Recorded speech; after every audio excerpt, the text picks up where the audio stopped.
The trolley problem has been known to be extremely difficult for anime cosplayers and children under the age of 8, not because they aren't smart enough to solve it, but because they can't pronounce it.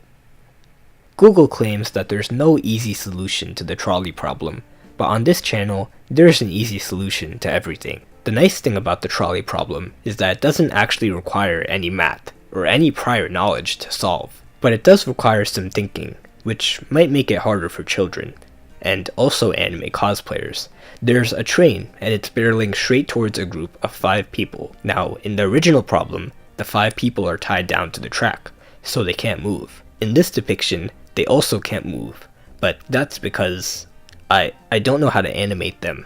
Now, imagine you are watching this situation from far away, and the only thing you can do to stop it is to pull a switch next to you, which will direct the train onto a different track, and that person will get run over instead. Would you pull the lever, or would you do nothing? You might notice that the answer seems really obvious. If you could save 4 more lives by pulling the switch, you should be pulling the switch every time, and you'd be right. But this right here is not actually the answer to the trolley problem, because this isn't even the full trolley problem. This is only part A in a series of questions that are supposed to trick you up. But luckily for you and me, they're all multiple choice, and they each only have 2 options, so it should be a piece of cake.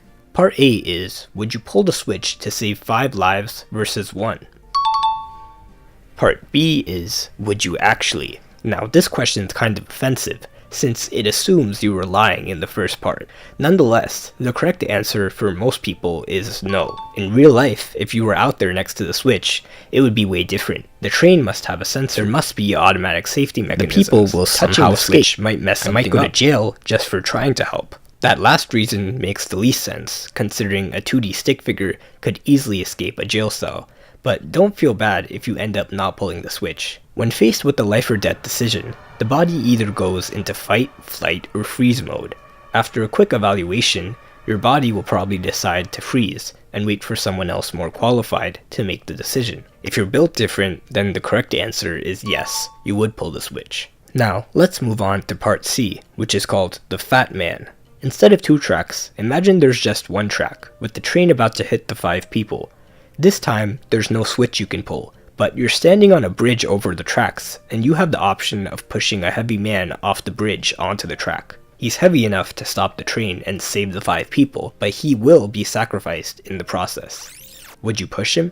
Most people immediately say, no, I wouldn't push him. Technically, if you pushed him, it's still saving 5 lives and sacrificing 1, which is why academics might say, but the situation is mathematically equivalent. But what academics forget is that when people instantly respond no to something, it's because their brain is using its moral calculator in the background at 100 times speed to make a quick and accurate decision, which most of us know as a gut feeling. Your gut feeling rightfully decides that there's many reasons not to push the guy. First of all, in real life, that plan would almost never work, as trains can't be stopped by 1 person, and being accurate with that kind of push is also very hard. Second of all, even if the plan was guaranteed to work, it would still be a very painful and undeserved fate, cause this guy isn't even on the track, he's just minding his own business. Remember, in the very first situation, the guy we sacrificed was standing on the track for some reason, so he kinda had it coming. Lastly, if it was a thin man, he wouldn't be heavy enough to stop the train, so you would only push someone sufficiently fat enough. But to any people watching, it would seem like you think a fat man is disposable,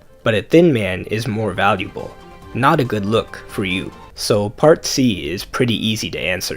No, don't push him. Part E is kinda complicated. Imagine the 1 track with 5 people on it, but right before that part, there's a little extra loop with the fat man on it. You can pull a switch that'll make the train hit the fat man, which will stop the train and save the other 5 people. Now, again, academics might say you should pick the same answer you picked in the previous one, because it's mathematically equivalent. But this is different, cause 1, pulling a switch is way more reliable than trying to accurately push someone onto a small track. 2, this one looks less bad on you. And 3, the fat man is on the track this time, which always implies a risk of danger. In the last question, he was minding his own business, but this time, he's fair game. The answer is yes, pull the switch. On to part F. Let's imagine the original scenario again. But when you pull the switch, the train will derail, and it'll end up hitting a guy sleeping on a hammock in his backyard. Again, this is mathematically equivalent, but the human brain likes to minimize danger, and derailing the train could obviously make the situation even more dangerous. Plus, the guy in the yard was peacefully asleep, and neither him nor anyone around him will ever know that he saved 5 lives, so hitting him with the train would be kinda mean. The answer is no, don't pull the switch. People say this next part is the hardest version of the problem, so let's see if that's actually true. A transplant surgeon has 5 patients who each need a different organ to keep living. Sadly, there are no healthy organs available. Suddenly, a random healthy guy comes in for a random checkup. This guy could technically provide all the 5 required organs. Should the surgeon knock him out and steal his organs to save the 5 patients? Again, this one is also mathematically equivalent to saving 5 lives for the price of 1. But the human mind knows to classify the 5 patients who are missing an organ as fair game, and the healthy guy as not fair game. It's not about saving the most lives, it's about doing what's fair. Final answer, don't steal his organs.